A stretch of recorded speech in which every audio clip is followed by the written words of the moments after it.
Ashe family, welcome back to the Varnell Hill Show. Welcome back to my unapologetic perspective. This is the podcast where we give our point of view on controversial topics from my experience, Black history, and our knowledge as African Americans. Black history presently lives in us so we can continue to excel into the future. It's one thing to know Black history. It's another thing to take advantage of what the people in Black history did for you. I am your host, Martre Baker Stevens, and to the right of me is Shaquan Battle. Yeah. And to the right of him is our father, Jerome Battle. What's up? Appreciate all the love and support we've been getting. Let's just cut the chit chat. Let's get right into it. We've been gone for a few weeks, so let's get right back. Where do y'all want to start? Sound like y'all had something in mind already. You've been waiting on this for about a month. So. And I got a bunch of topics that I could touch on that's just been happening in the last month or so. What's on your brain? What's on your mind right now? Right now, let's start with the obvious, right? For people listening, this isn't a sports podcast, but we'll start with the Olympics. And I believe that there is an agenda being pushed in the Olympics as far as what it is that they want as representation. Because when that Team USA roster came out for basketball, I think everybody's mind went to two players that were left off that roster. Number one being Kyrie Irving, and number two being Jaylen Brown. Two players who made it to the NBA Finals. Jaylen Brown was the NBA Finals MVP. People consider Jaylen Brown to be the best player for the Celtics that won the championship. But of course, Jason Tatum is the marketable player. But a lot of people believe that Jaylen Brown was the sole reason why they were in that position. Mm-hmm. And then Kyrie Irving had a phenomenal playoffs between him and Luka Doncic leading the Dallas Mavericks to the NBA Finals. But we all know the controversy that surrounds both of these players. And the controversy is they're not the prototypical American that you want to send somewhere across seas because you may be afraid of what it is that they may say. Right. I remember when they did the Dream Team documentary, and one of the things was they didn't know if they wanted Charles Barkley on the team because they were afraid of what Charles Barkley might say or do that may bring bad light to the team. Or to the United States. To the United States. And we know that Kyrie Irving and Jaylen Brown, this wasn't a situation of like Isaiah Thomas. When Isaiah Thomas was left off the team because Michael Jordan and Larry Bird and Magic Johnson really didn't want Isaiah on the squad. If you ask the USA players, they would probably say that they ain't gonna say it publicly, but I'm sure they would have loved to have Kyrie Irving and Jaylen Brown on that team. And that's no disrespect to Tyrese Halliburton and no disrespect to Derek White, who had great seasons, but let's be perfectly honest. Those two are not Kyrie Irving and Jaylen Brown. Right. But, when you look at the history of Kyrie Irving, he has come out and been pro-Palestine. He tweeted a film about the Black Americans being the true Hebrews and got suspended. He converted to Islam and does Ramadan during the season, during games. He's not afraid of speaking his melanated mind. They laugh at LeBron when there's a picture of LeBron and he's reading the book and he's on page 1 every single time. But if you listen to Kyrie talk and you listen to him in his interviews and you watched him over the years, you know that this is a self-educated person. Some of the concepts that he talk about is not something that you learn in school. These are things in books that he's expanding his mindset on a lot of things. And not to cut you off, but it kind of reminds me of your Kyrie dad is Kyrie's dad, because Kyrie says all the time, I had questions, my dad answered them, I went and did the research on my own. Right. And then you look at players like a player like Jaylen Brown who wore a Free Gaza bracelet. He said that he wanted to build a Black Wall Street in racist ass Boston. Mm-hmm. When the so-called royal family came to one of the games, in the interview they asked him about, what do you think about the Prince being at the game? And he was like, it was just a regular game. He didn't acknowledge him at all. That's right. You know what I'm saying? So when you look at those two players, I don't think they fit what they would have wanted Team USA to represent at Team USA. Steph Curry is one thing. Okay, he's Christian athlete, beloved. Everybody loves him. Then you can't leave LeBron off. LeBron is LeBron. And then you wanted all these other players who are basically just going to be there to play basketball. If they're interviewed, you ain't got to worry about.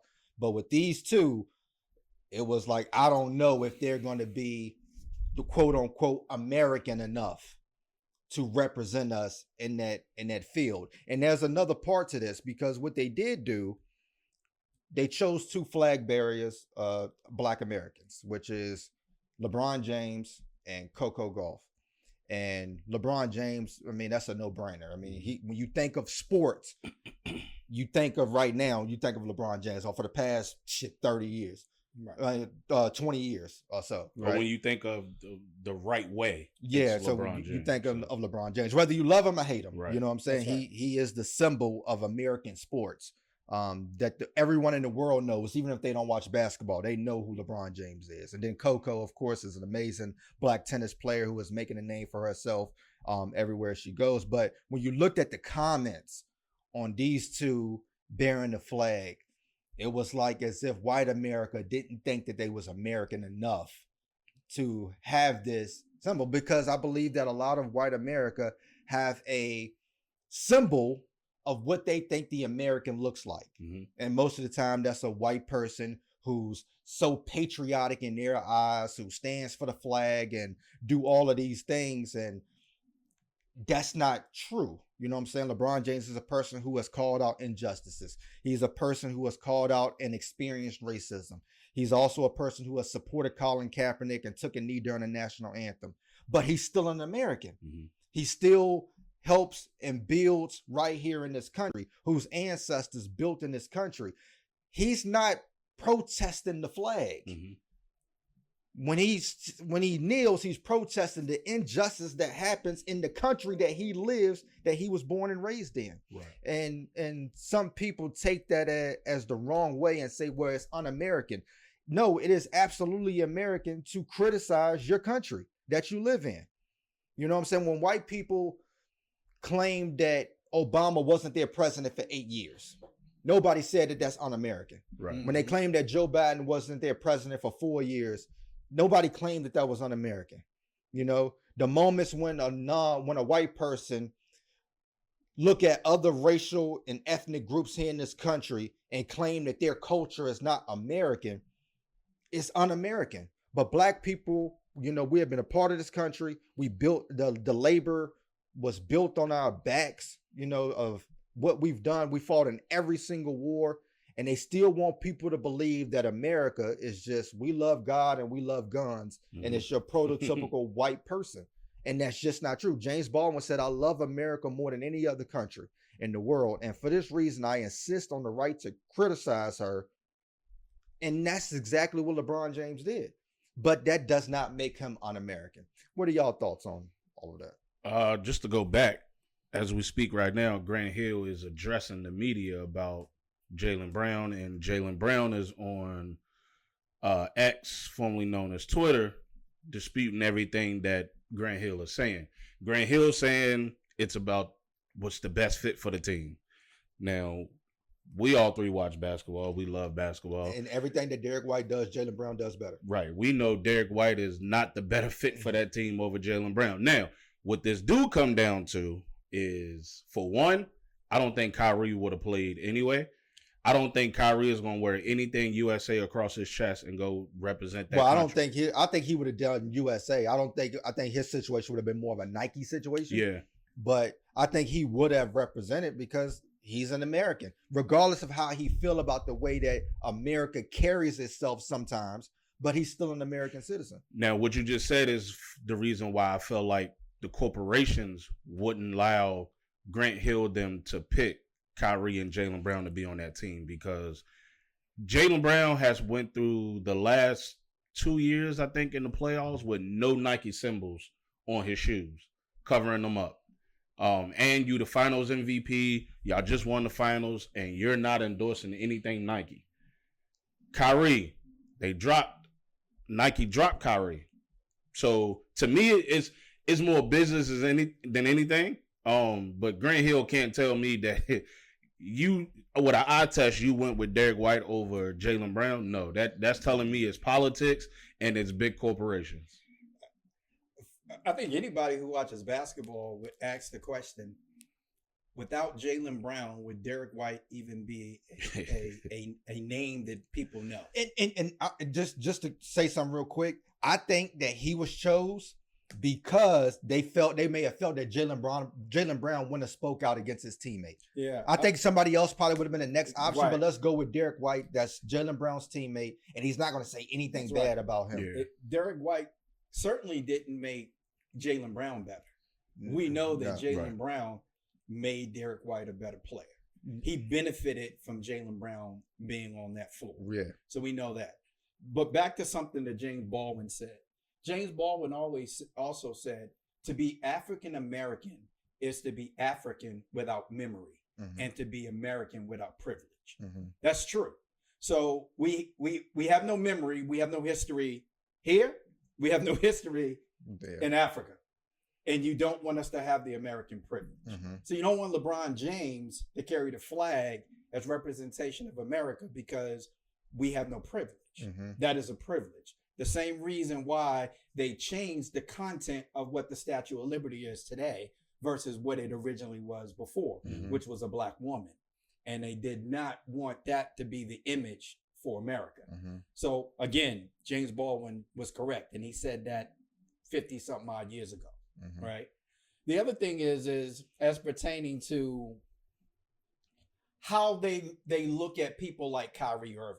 First of all, I think Kyrie would have played. You know why? It's basketball. And he want hoop. He want hoop. He don't give a shit about whether it's for the United States or whatever. He want hoop. The other thing is the NBA is a brotherhood. Those are his brothers that's over there that's playing. He would have loved to play with them, to be there with them in battle. There's no question about that. Right? As bad as the Boston Celtics may have been when he played in Boston, he showed up and played every night. You know, he wants to hoop and he's going to be there for his brother. There's no question about that either. The other thing is Kyrie don't give a damn about how people feel about him personally or his views. That's what I love about him. The other thing is people have to understand, just because you don't agree with Israel and you don't always side with the Jewish people does not make you anti-Semitic. Yeah. It doesn't. No more than, and let's be clear, that it does not make every white person racist because they don't always agree with black folks. Right. Sure. That doesn't make them a racist. So the thing is most of the time when white people disagree with black people, they are racist. And so because of that, they assume that when Kyrie disagrees with Israel or Jewish, he's anti-Semitic. They believe that because they know what's in their heart when they do it. So they impose that same thing on people like Kyrie. Yeah, and like I said, those two brothers deserve that opportunity to play. But just because they didn't fit that prototypical look. But going back to LeBron James, that is somebody that you will want, in my opinion, to represent America. You know, he's there for his kids. He's married, no scandals. The way that he gives back to the community here in this country, the way he represents himself, never been in trouble with the law. You see all of these athletes, especially young athletes that come into the league and DUI and possession of drugs, all of these scandals. Even from the time LeBron was in high school, the only scandal is that he took a vehicle that they bought for him. That was the only scandal. Other than that, nothing else. No. And what he's done from the age of 18 to what, 38? 38 has been nothing short of remarkable. And now you got your son on your team. Like, what that man has done should be the American standard that they should have wanted to be represented. Right. So you got the American dad, and then you got Coco, the American daughter, right? When you used to look at her at the Serena Williams and Venus Williams matches, and now she's in that seat. That's amazing. If it would have been two white people and their criteria or their background would have been of those two, it would have been a national story of the American father and American daughter. But now you see these two, but because of the color of their skin, it was looked at totally different by white America. It just shows you the representation. And America was wrong with Charles Barkley in Team USA. Oh yeah, because he was the total opposite. He was the ambassador for America and for the NBA when they went to the Olympics. He was the one that was promoting American made and Team USA. He was the one. He was the main one. In fact, in some cases, he was the only one. Yeah. The media was trailing him everywhere he went. But yeah, that was one of the things I had to start off with. Anything y'all want to talk about specifically? Let's get to it. I know where you going. So, but first of all, in regards to the Olympics, and we want to talk about, I wish they would have let Kyrie play so he could have did the Tommy Smith and John Carlos. Yeah. The other thing is, and related to the Olympics, people, this is a little known Black history fact, is that Jackie Robinson had an older brother. And I don't know if his name was Matthew or Mark, but they called him Mac Robinson. Mac Robinson actually broke the world record in the 200 meters in 1936. Mm-hmm. But the reason you never heard of him, he lost to Jesse Owens. Mm-hmm. That's why you never heard of him. But that's a little known Black history fact regarding the Olympics I wanted to share. For sure. All right, go into your politics. I got it. This is going to take a minute. This is going to take a minute. Now, and I'm gonna try to stop. I'm gonna try to stop smiling for a second because this is serious. But I want everybody, every male, doesn't matter whether you're black or white, on this viewing this podcast, and we thank everybody that's supporting us and watching, learning, hopefully going back and telling other people some of the things that we talk about. Yeah, episode 89, I think. That's right. But imagine your mom, sister, or daughter calling 911 to report a suspected prowler late at night, early a.m., right? And the cops show up just before 1 a.m. The officers first noticed a black SUV with broken windows in the driveway. Now imagine your mom or sister or daughter, they just called 911 to report a suspected prowler. Plus it's early in the morning. So it takes a minute for them to answer the door when the cops knock. They don't know whether it's the cops or the prowler. After approximately 10 minutes, your female loved one opens the door and immediately says, "Don't hurt me." After letting the two officers into her home and conversing with the officers for a short time, your female loved one repeats, she needs help. References God a couple of times and tells the officers that she doesn't know who owns the vehicle with the broken windows in the driveway. Clearly, officers should have been able to ascertain from what they observed and what she said, something was wrong. Mm-hmm. Clearly. And I'll remind you that she already told them several times that she needed help. Your female loved one sits down in the living room and goes through her purse to locate her identification, which the officers had instructed her to provide. And so she's complying. She's doing that. And while she's sitting there going through her purse, one of the officers points out that there is a pot on the stove. So the officer says, "We don't need a fire while we're here." First, as if a fire after they leave would be okay. Mm-hmm. So the lady immediately gets up and goes to the stove, moving the pot from the stove and moving it near the sink. And then your female loved one shares a laugh with the officer over the pan of boiling water before she unexpectedly says, "I rebuke you in the name of Jesus." The officer then says, "You better fucking not throw that water. If you do, I'm going to shoot you in the fucking face." And he pulls his weapon, demands her to drop the pot. Now imagine the officer is still in the living room and your female loved one is in the kitchen with a few barriers and distance between herself and the officer. And your female loved one says, "Okay, I'm sorry." As the officer still has his weapon pointed at her, he shoots her in the face 3 times. One officer is heard saying, "Dude, I'm not taking fucking boiling water to the fucking head. And look, it landed right next to our feet.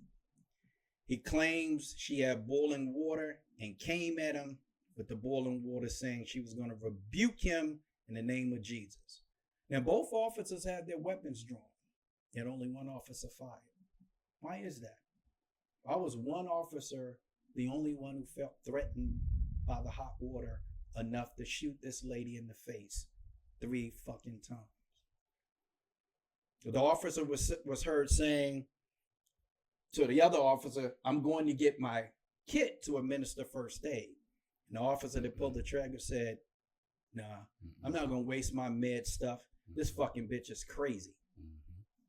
So he did ascertain that obviously, if he did not pay attention when she repeated several times, she needed help. So he did realize that. Now, that's a pretty dark imagination. Pretty horrific story, huh? Well, it happened. True story.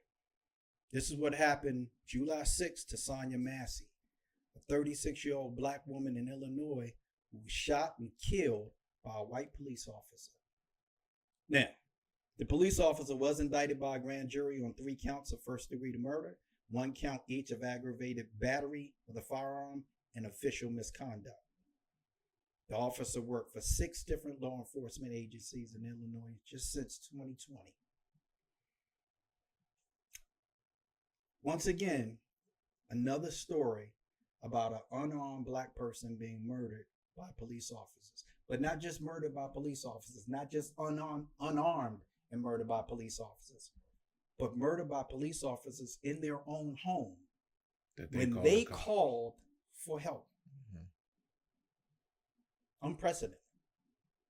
So for all the people that forgot about these stories and seem to think that it doesn't exist and we've gotten beyond that because we haven't been talking about it every week on the podcast, this continues to happen. We remember what happened with Breonna Taylor and Atatiana Jefferson, Botham Jean. We remember these cases that continue to be in the news lines, in the news feeds, in the media every day until after sentencing. And then after sentencing, guess what? They're forgotten. America would like for you to forget. Go back to what James Baldwin said. To be African American in this country is to be African without memory and American without privilege. True statement. Yeah, and you know, when it comes to, I was going to talk about it one day on this podcast, but we'll get to it now. There has been so many calls to law enforcement. Now, I'm not sure about this woman, her mental health and any of those other things, but just watching the video, I'm assuming there was some type of mental It was. Her dad's already said, right. Came out and said that. But not even just with her, even with children with autism, children with behavioral disorders, or adults with mental instability in behavior. There's been so many calls to law enforcement from the family to say, hey, can you come over and maybe you can get them to calm down, or maybe you could help. That's right. And a lot of instances that's been in the news over the past 10 years, the family members regret the fact that they called the police. Absolutely. Because they ended up dead or going to very, very physical violence towards that person when they were called to help out in the situation. That's right. And knowing police training, there is and always will be an element of de-escalation before any force is ever used. When you talk about most use of force policies, it's always going to start with your presence, your posture, the way that you show up. How do you look? Do you look like somebody that's taken serious? Do you command attention whenever you walk through the door? And you know the type of officers that have good presence because they stand there, they may they may show you respect. They look like they not just love what they do, but they take what they do seriously. Mm-hmm. Then you have your verbal, what you say and how you say it and how you communicate with somebody. If you don't know how to communicate with somebody, then you call somebody who can communicate with this person, which is why a lot of people who are pulled over by police or talking to law enforcement may call for the sergeant, because the sergeant may have a little bit more knowledge than this person I'm talking to. And I need to go a little bit further in my communication to de-escalate this situation. The fact that you brought up that this officer has worked for so many departments in the last few years, it's not by coincidence. That's right. Believe me when I tell you, within the first month or two of an officer working, you can tell whether this officer is going to be a problem or not. When they're maybe at the academy, you can tell who shouldn't have a gun in their hands. Not even before they get into a situation, you can tell just how they interact with people on a daily basis. Is this person quick to react in a threat of violence? Is this person quick to belittle and berate somebody? And do they have anger issues? There's a lot of people in law enforcement that may have these problems. In the way that this officer responded, forget about the few seconds before this woman is killed, right before our eyes, where people slow down the video and show her with the pot in her hand still. Let's forget about all of that, because that's not even the important element of this. Number one, you talked about the distance and what they had and that this could have been avoided. Mm-hmm. What stands out to me, I mean, this is just me, is everything seems to be casual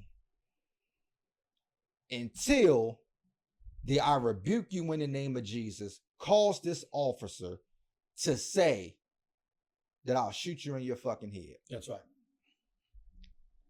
To any normal person, if you're out there, if you're outside in the regular world or wherever you at and you having a normal conversation with somebody, because "rebuke you in the name of Jesus," you may hear this once a week, because Christians will rebuke you in the name of Jesus.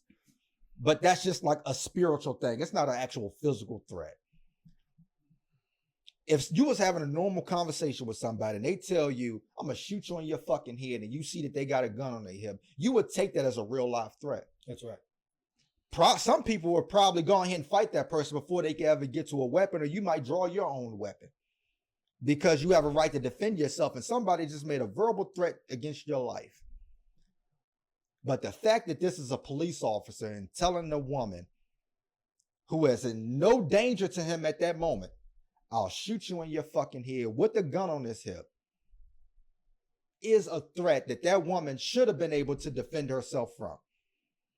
But the fact that he was a police officer, some people, Coon, Officer Tatum, Coon, Candace Owens, will come out and say that this shooting was justified. Mm-hmm. Just because they're a person of so-called authority that should have had the training to never ever been in that situation to begin with. All of this could have been avoided. You know, the other thing that surprises me too is, as an officer, would you feel more threatened to have somebody go through their purse looking for a driver's license? Exactly. That's 2 feet from you, rather than a person over at the stove or boiling water that is 10 feet from you? Where is the immediate threat? The other thing is, if he was so concerned about the water, why didn't he go over and take it off the stove? And here's the thing, for the people who listening who don't know, I'm a correctional officer. I've been a correctional officer for almost 13 years. And before anybody want to call me a Uncle Tom and a Coon and a Sambo, trust me, I went over this in my mind. And the reason why I stayed a correctional officer is because I actually teach defensive tactics at the academy. Mm-hmm. I'm one of the top instructors for the correctional side, and I've also taught on the law enforcement side as well.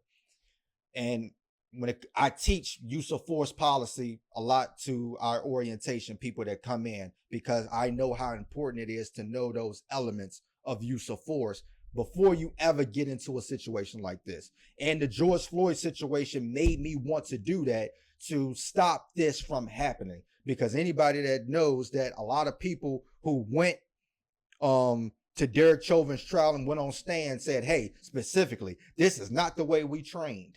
You know what I'm saying? So you have to be in a position to stop stuff from happening, stop training. And that's why I said that from the moment that officers first start, you can tell who you never want to put a gun in their hands. And we talk as instructors before we sign off on paperwork. This person should not have a gun in their hands. It should not be in a situation, or they shouldn't be in a uniform at all. Mm-hmm. You know what I'm saying? So just looking at that in totality as a person who teaches this was totally avoidable. And that officer, it does not surprise me that he has been department to department, because that's what happens. If somebody fires you, you're just going to go right to the next agency. If somebody dismisses you, you're going to go right to the next agency. And here's the thing, in law enforcement, they don't do a lot of firing. They basically offer you an opportunity to resign before they fire you. And you resign, so you're not technically fired, so you can go somewhere else and do the same bullshit and get away with it. Go watch The Wire. They do it all the time. Yeah. It's just, this tragic event is just a reminder. It's something that, for people who watch Empire, that Cookie said one time, because her nephew, which was her sister's son, had some mental illness, and he was beating up his mom one time, and Cookie tried to stop him, and of course two women against a man, there was no match. She called 911, and the sister was vehemently upset with her for doing that, because when the cops came, they pulled the gun on him and almost shot and killed him.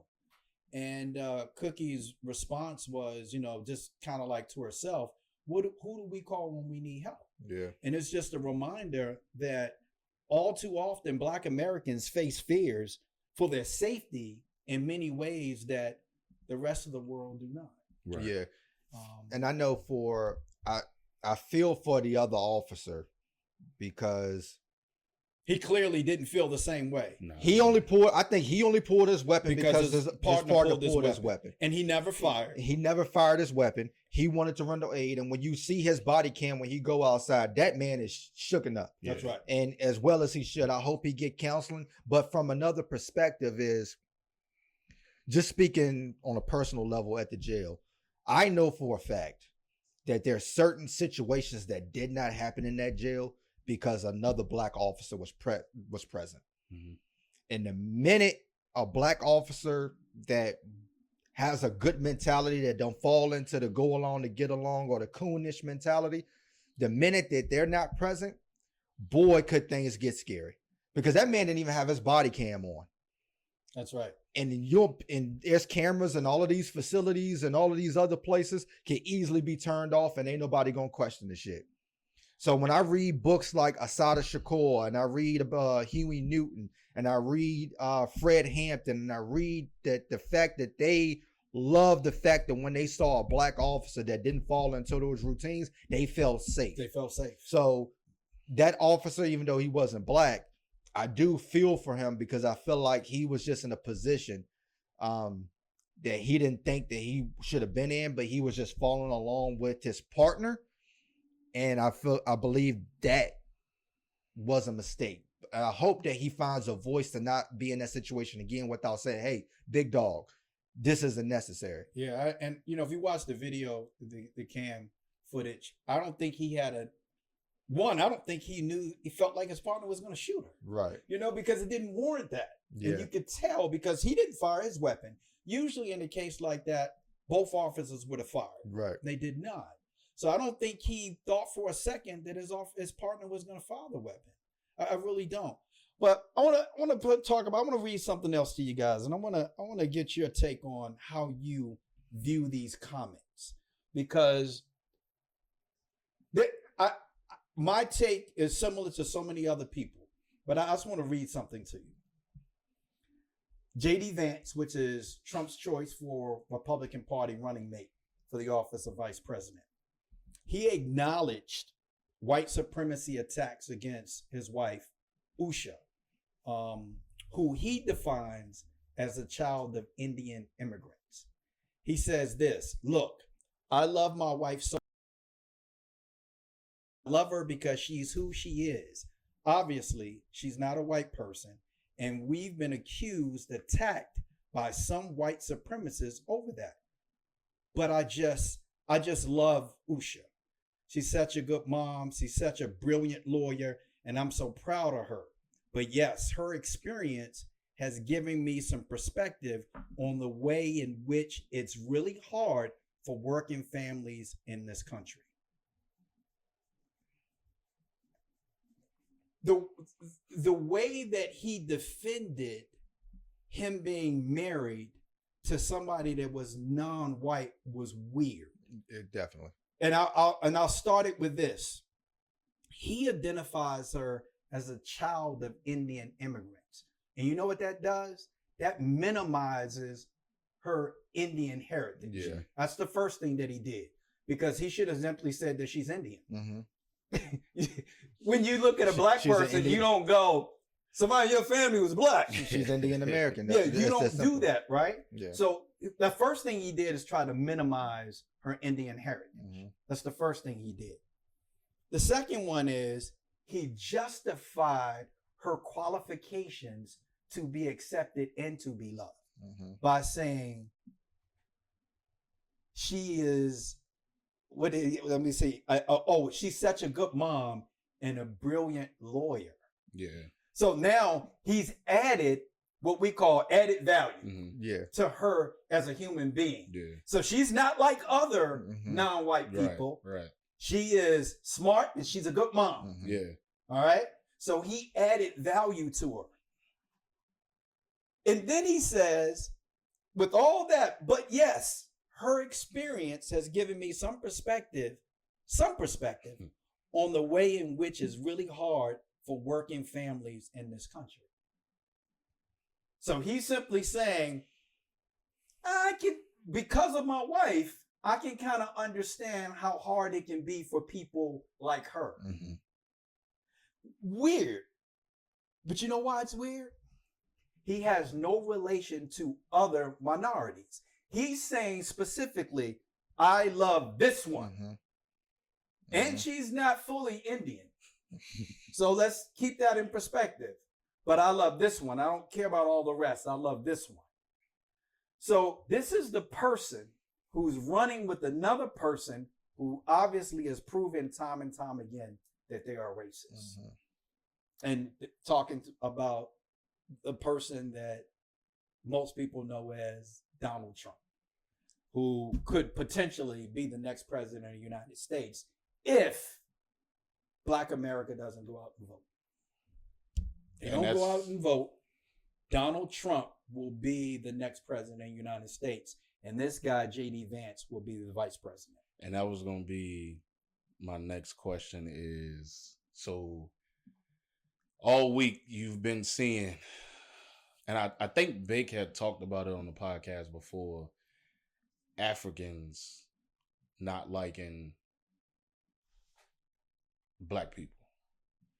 So Black Americans. Yeah. So that's the ongoing thing right now is Africans saying they're not voting for Kamala. You have people who are not foundational Black Americans. Like I said, they come to this country and then they don't identify as Black.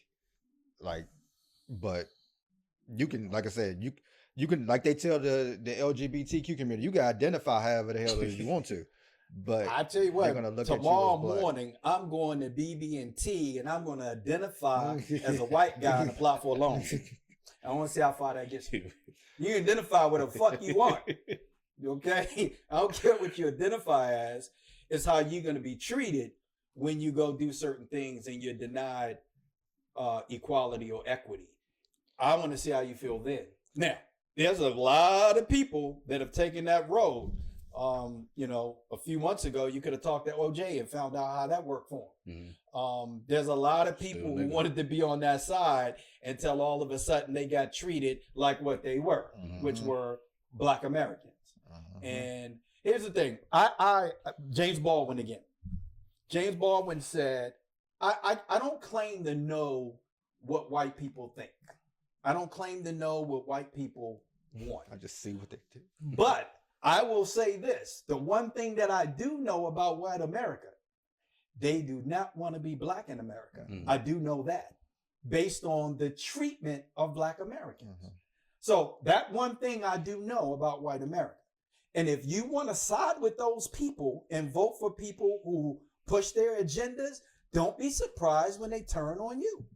The other thing is Malcolm X once said that when you find a nation that is progressive, you will find it contains progressive women. When you find a nation that promotes education, you will find that there's women who promotes education. When I think about what Kamala Harris is doing right now, she's going to unite a lot of people for the take of progression. We're progressive. This country needs to be progressive. And at a time like this, we really need unity and people to understand what this means. When I think about unity, I also think about the severity of what's to happen. So we've been accustomed to certain things. We've gotten used to it, that in certain situations, it doesn't necessarily phase us the way it used to, because we've gotten used to it. So if we gotten used to it, what do you think white America has done? Do you guys watch Mace and Cam, the podcast? Yeah. So it's a story that Mace told one time, and it doesn't relate to politics, but it does relate to the nature of the black Americans. He told a story about, so for people that don't know, he used to hang with Shamgar. Shamgar was a hell of a basketball player. It's what the move the name is named after. That's right. Shamgar. And also Mace used to be at odds with Big L, who was another up and coming rapper in New York. And he feels like there were several times that Big L set him up to be robbed because he had confronted him about using his lyrics. So Mace tells a story about one time him and Shamgar was up on 141st Street, and they were going to hang out. And he said, so they would park on like 141st Street and then walk back to 139th and hang out, then walk back. He said, so when they were walking back to 141st Street to get in the car, this Hispanic guy jump out with a gun and points it at Shamgar, like, boom, give me the shit. And he said that, so he's looking at Sham, and Sham looking at him, and he said, you know, Sham could tell by his eye contact, he ain't got us, he got you, you know, and I'm ready to take flight. And Shamgar looked at him because you communicate with your eyes, you know, when you play basketball, but also as black people, we know, we can tell by your body language, right, what's about to happen. And Shamgar looked at him like, oh, dog, you gonna leave me? And Mace's thing was he had just bought his first Rollie. He had just bought his first Rolex. And now he ready to give it up. And he said, but then the Hispanic dude cocked the gun. And he said when he cocked the gun, he was like, this is different. This is different. We've been robbed before. We've never felt like the dude was going to kill us. He said, but the dude cocked the gun now. So it's different. I can't just run now, because if I run and he shoots Sham, I'm going to feel fucked up, right? So he said, I had to take off the Rollie. And I told Shamgar, you owe me, but I'm going to take off the Rollie. They united because something was different. I'm going to tell you, with what's happening right now with Donald Trump, J.D. Vance, and what's happening with the Republican government officials across the United States, this is different. And you know, I was gonna sit this one out, but I almost can't with Project 25. I know Donald Trump could say that it's not connected to him, but there's just too many smoke and mirrors with that.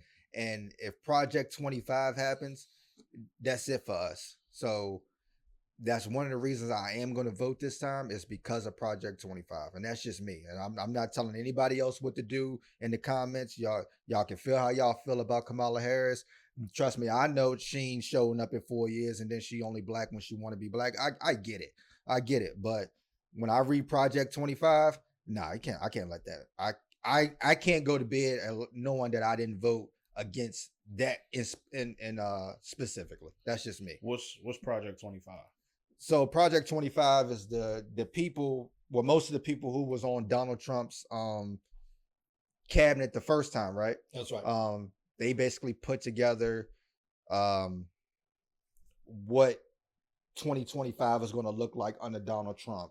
And of course, a lot of it is women losing losing a lot of what we call rights, and black people, and anybody that goes against that Republican thing, you're going to be on the outskirts. So back to what we've been saying that they've been doing increment by increment for the past few years. Do a large scale. So taking slavery out of the books, so ain't gonna be no African American studies, ain't gonna be no DUI, ain't gonna be no DEI, ain't gonna be none of that stuff. So your kids they're gonna be able to dictate what it is that they learn in school. LGBTQ, you're out of here. All of those things, and even to the point where shit, like we talk about, you may not be able to practice a different religion outside of Christianity. So you might not be able to have these kind of podcasts. Yeah, because when you talk about free speech and all of the other stuff, when you talking about directly going against the Constitution, when you talk about Project 25. I got one more thing that I want to talk about. So the movie Gladiator is a fictionalized element of Roman history to create basically an entertaining movie. And I want to be clear about when I use the word fictionalized, because movies will use real historical people and create fictionalized parts of the movie. Or movies will use historical stories and create fictionalized characters in it. Kind of like how we talked about the 5 Heartbeats.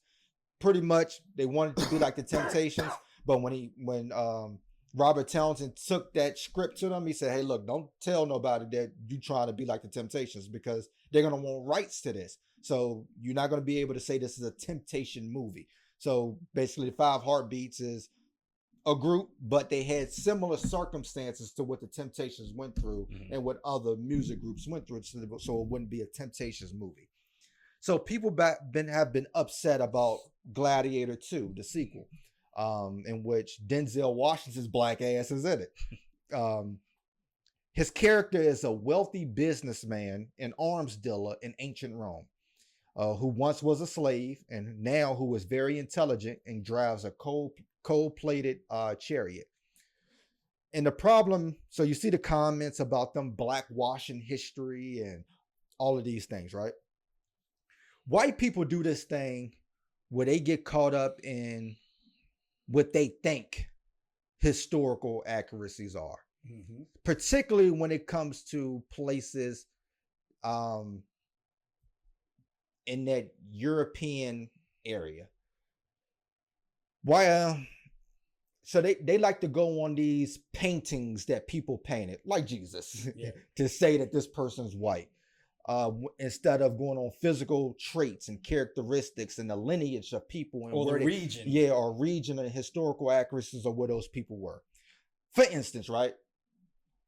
Cleopatra. They have her lineage, they have her characteristics, they have her traits. And a lot of people, scholars, hypothesize and say that nobody definitively know, especially when it comes to somebody like her. But there are scholars who say that she was a pretty long, black-haired white woman. Then there are scholars who say that she was an ugly-ass redhead. Being that some people think that she had Nubian DNA and think that she was long, black-haired black woman or brown-skinned woman. But they had no problem depicting her as a white woman with the black hair. That's right. They ain't got no problem depicting her as the white woman with the red hair. But the minute they make her black or brown based off what other scholars believe, they're wrong. That's right. Right? Hannibal Barker. Right. Hannibal Barker came from North Africa. And a lot of people believe that he was a black person. Because when you look at the coin of Hannibal Barker, it looks like an African person. Thick nose, thick lips, all the traits of an African. But if you put Hannibal Barker as a black person in the movie or with brown skin in the movie, there would be an uproar, even though scholars hypothesize based off of evidence on which one he was.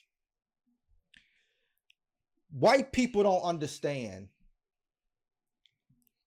that there were black Africans in the Roman Empire, in Greece's empire, Crazy part is I watch all of these shows and movies, right?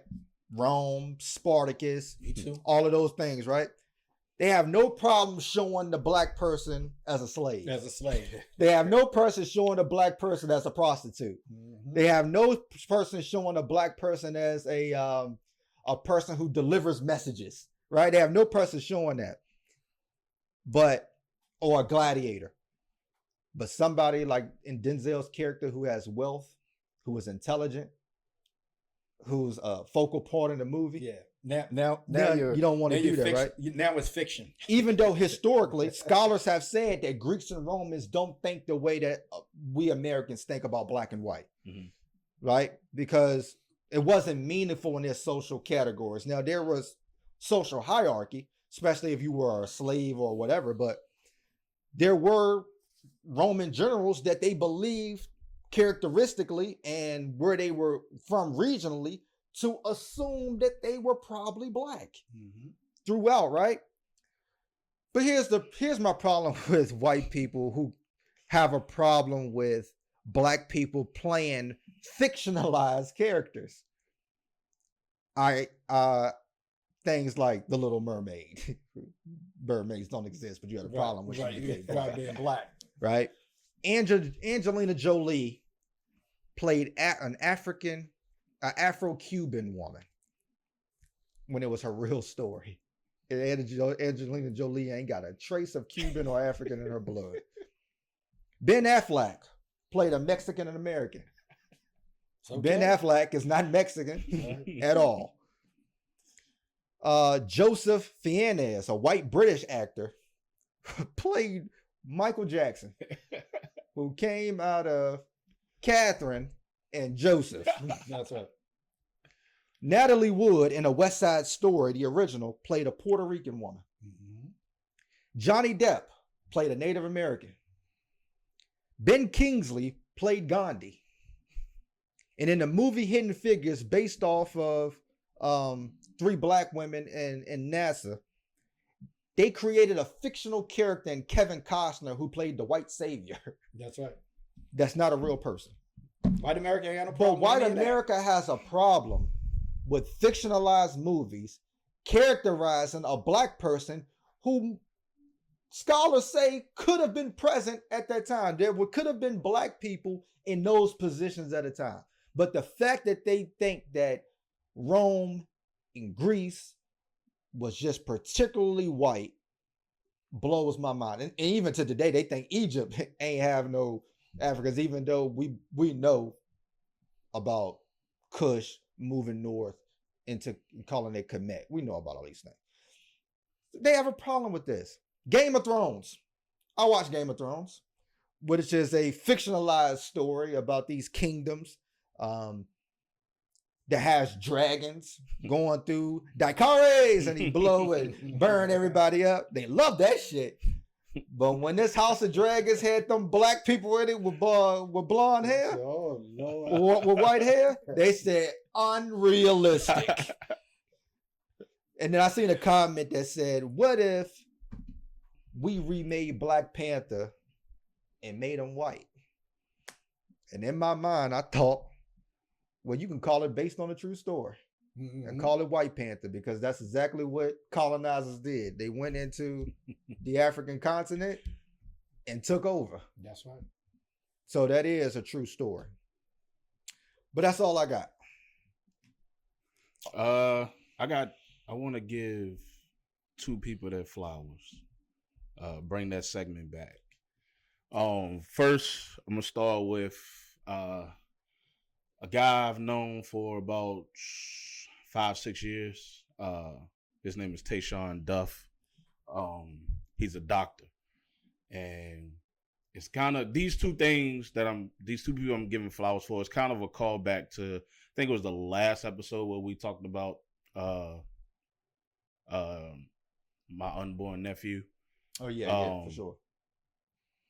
So Jay been experiencing knee pain for the last maybe 2 months. So he goes to the doctor. He went to the doctor last Tuesday. Jay is his oldest son. My oldest son. Goes to the doctor. Doctor tell him, "Oh, you have knee tendonitis." So she held him out of football practice all this past week. He can come back Tuesday. So I'm thinking. I'm like, so yesterday after we worked out in basketball, he said his knee was bothering him. So I was like, let me be proactive. And this is why pushing your kids to do other things in sports is important. Because like Bake said, when he told everybody he was having a boy, everybody said, "Oh, he gonna be nice at basketball." So I said, you know what? Let me message Tayshawn.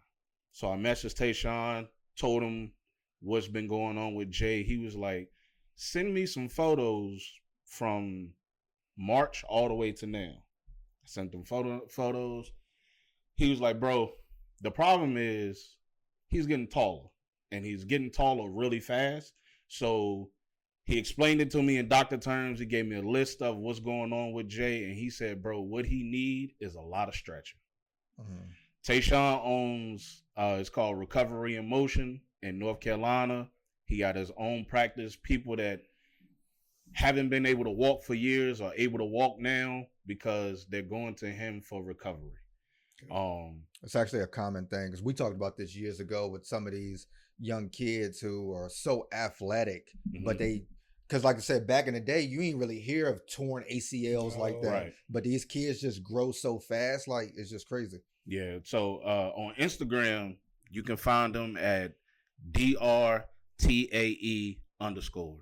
That's Dr. Tay. But like I said, just having a black doctor that I can go to, you know what I'm saying, when I was just relying on his care provider for me to hit Tayshawn and him walk me through, you know, hey, he's getting taller. That's what I'm seeing in the photos, and it's going really fast. So he needs a lot more stretching. But other than that, he'll be fine. And lastly, I wanted to give my flowers to you, Dad. When was Hoop Kids a thought? Like, when did you think that?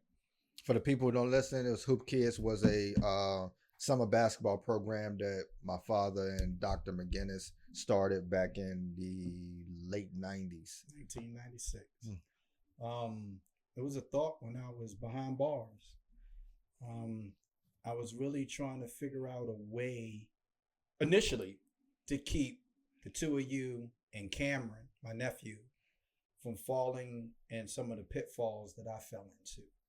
And mostly having unoccupied time, mm-hmm. lack of structure, especially during the summertime or even after school. And so I wanted a way to prevent you guys from falling into those pitfalls, but also creating an avenue that I got to spend time with you guys, because that was important. And I didn't want to just spend time doing things that I wanted to do. Mm-hmm. So once your mom told me, you know, that 1996 was going to be your first year of playing basketball, I decided then, because I saw the way that you interacted with Gerald Larry, mm-hmm. rest in peace, Gerald, as your first basketball coach. And then I watched the way Bake reacted to you when you practiced and you had games. And I figured basketball was going to be it. That was going to be the tool that I used to, one, keep you guys motivated to go to school and be on your best behavior, do what your mom says, make good grades, all the things that we use as parents to keep our kids to toe the line. But then I saw there was so many other kids that you guys was friends with, and I was like, how do I do something to benefit my kids but not their friends? Mm-hmm. It's sort of like when a mother goes to church but leaves the kids at home. Mm-hmm. You want to save your soul, you don't give a damn about your kids, right? So I figure if I wanted to save you guys, why not try to save as many kids as possible? Because these were going to be not just your teammates, but your friends. Yeah. So I would save them all. I would try to give them all something to do. So what better way to do that than create an avenue where I can have all you at one time during the week and a couple hours on a Saturday morning, that one gives you something to do, something to look forward to, and something you can be competitive at. Because the other thing is most black kids are going to be competitive at what they do, right? I wish I could get them to be competitive at education. Thinking, okay, you got an A minus, I'm trying to get an A plus. I wish we could drive that type of competitiveness in black kids. But nonetheless, if we can drive the competitiveness of basketball and say, let's turn this into fundamental skills used in a social environment that's got to be structured and controlled. That's giving everything. I want you to go out here and play. I want you to be competitive, but under control. Yeah. Wow. If I could do that, then you can take those same principles and apply them to life. So it actually started before I ever made parole from prison. And then once I made parole and found out that Marvin McGinnis, Dr. McGinnis, was a principal at a middle school, I went, oh, wow, you can't make this shit up, you know? And when I went to him and said, Mr. McGinnis, because I'll get credit for coming up with the idea, but none of this would have happened if Mr. McGinnis would have said, nah, I ain't got time. Mr. McGinnis said, when you want to start? And because of that, I realized quickly that a lot of people felt the need and felt the desire.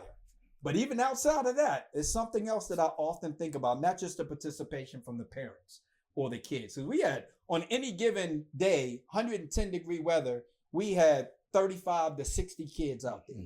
But we had their parents out there too. Right. But also remember Edmond Street Park, the ball diamond.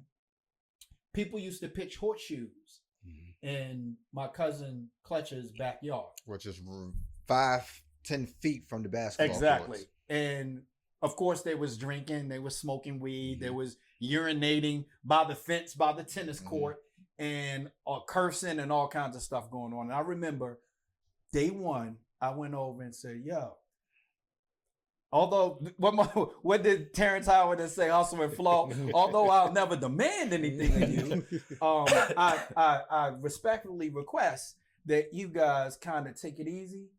You know, in these days, this time, when we're doing this program down here, because we're trying to teach the kids principles.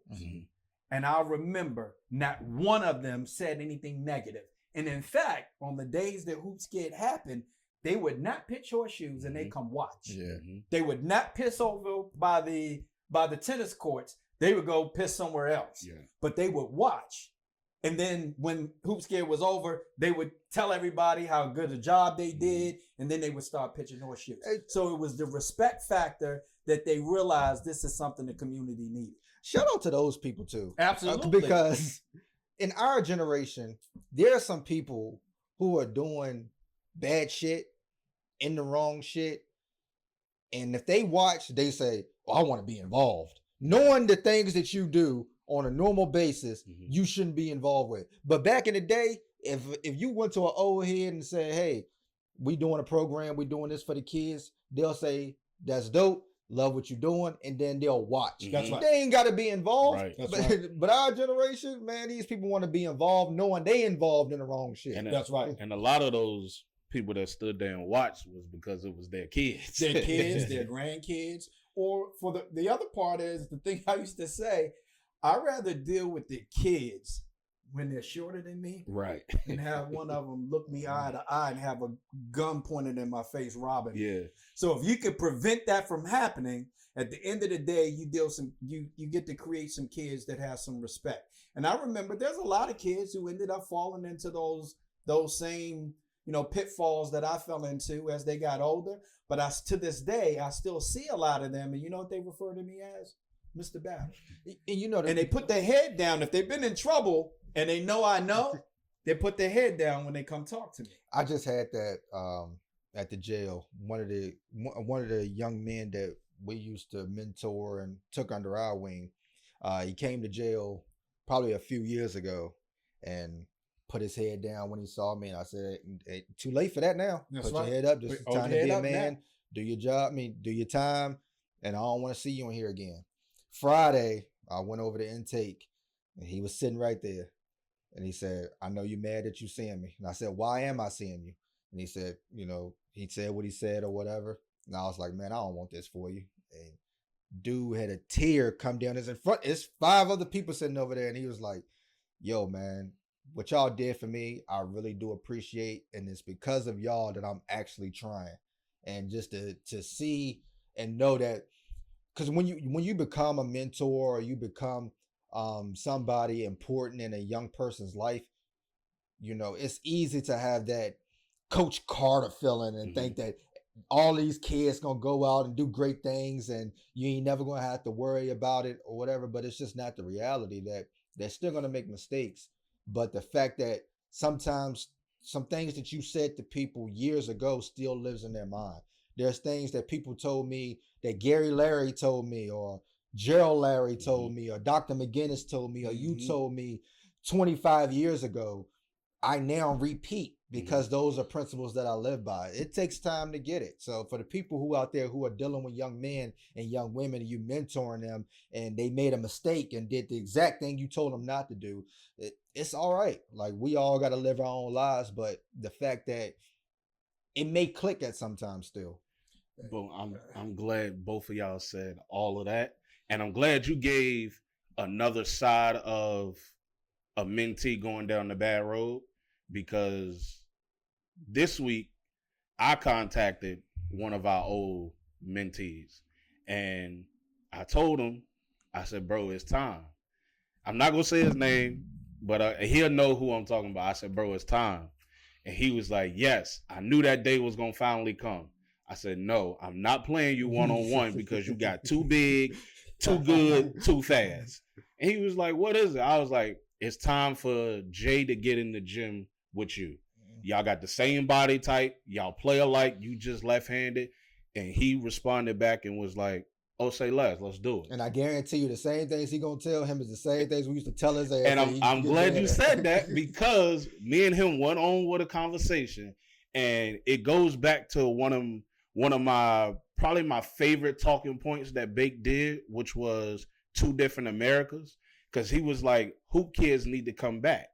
And I said, bro, really and truly, we bought hoop kids back for you and Marquise to be closer to y'all. I said, now, don't get me wrong.